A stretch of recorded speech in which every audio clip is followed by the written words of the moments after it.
భాగి సీమంతం మా ఇంట్లో జరిపిద్దాం అనుకుంటున్నాను. ఇందుకు నేను ఒప్పుకోను.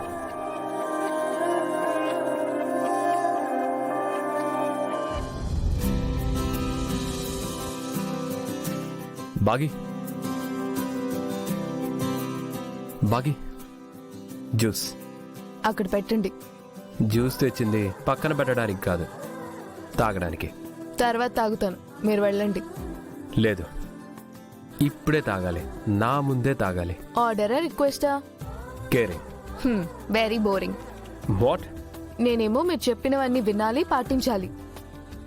మీరు మాత్రం నన్ను, నా మనసుని అర్థం చేసుకోరు. దేని గురించి మాట్లాడుతున్నావు? మా నాన్న నా సీమంతాన్ని ఊళ్ళో చేస్తానంటే మీరేమో దానికి దీనికి ఏంటి సంబంధం? మీకు అర్థం కాకపోతే వదిలేయండి.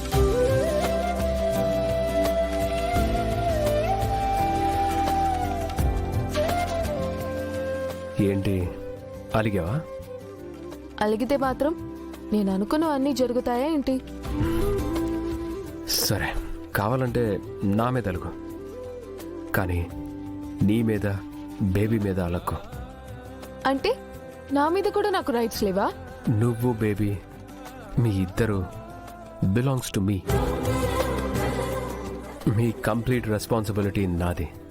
ఆ ఒక్క మాట చెప్పి నన్ను ఎక్కడికి వెళ్ళనివ్వకుండా చేస్తున్నారు. సరే సరే, టైం వేస్ట్ చేయకుండా జ్యూస్ తాగు. నేను తాగను.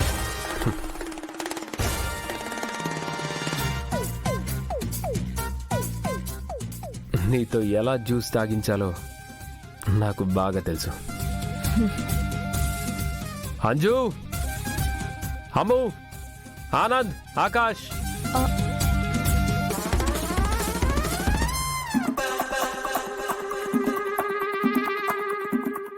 ఏంటి డాడీ? మిస్ అమ్మ జ్యూస్ తాగమంటే తాగట్లేదు. మీకు 5 minutes టైం ఇస్తున్నాను, తనతో జ్యూస్ తాగించండి. కిచెన్లో వర్క్ ఉంది, నేను వెళ్తాను.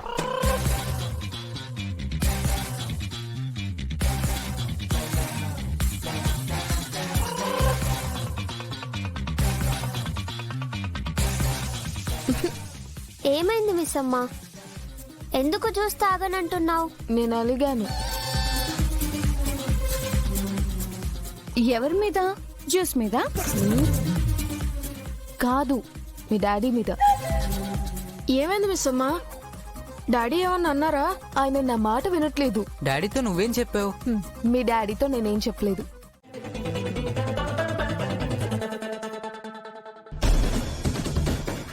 అంజుయే తాగింది, నేనైతే అస్సలు తాగలేదు. అవునవును, నువ్వు జ్యూస్ అస్సలు ముట్టుకోలేదు. మూతి మీద మాత్రం జ్యూస్ మీసం వచ్చింది.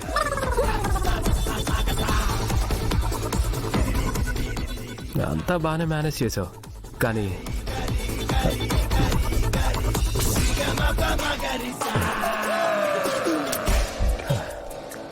ఇలా ఇరుక్కుపోయావు. నేనేం మేనేజ్ చేయలేదు. సరే సరే సరే, పడుకో.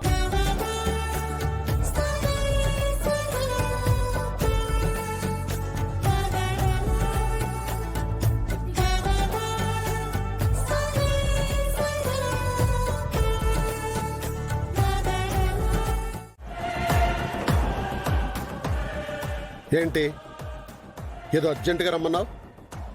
ఏం మాట్లాడాలి? పైగా ఇంటికి కాకుండా ఇక్కడికి రమ్మన్నావు. నీకో విషయం చెప్పాలి, అది ఇంట్లో చెప్పలేకే ఇక్కడికి రమ్మన్నాను.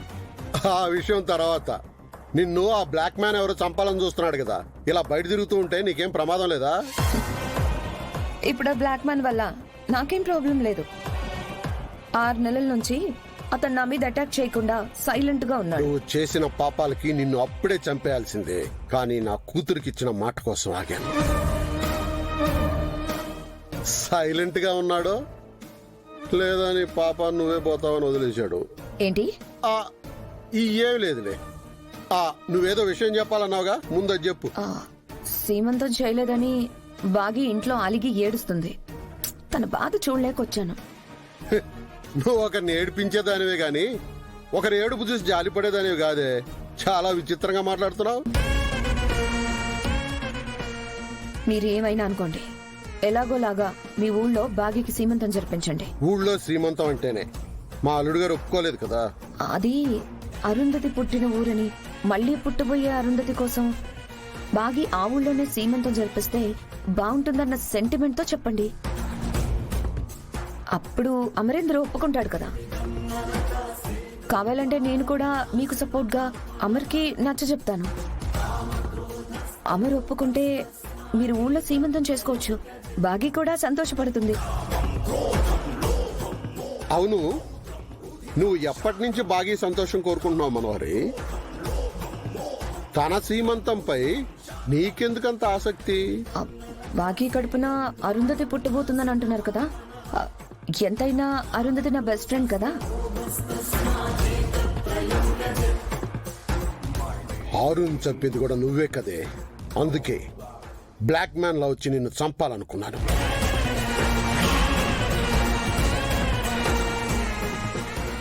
ఇంతకీ మీరు ఇంటికొచ్చి అమర్ని అడుగుతారా లేదా?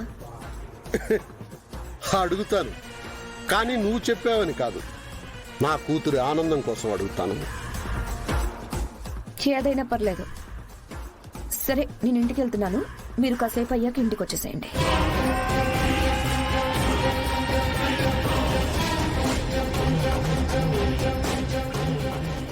హఠాత్తుగా మనోహరికి బాగీ సీమంతం మీద ఇంత ఆసక్తి ఎందుకు వచ్చింది?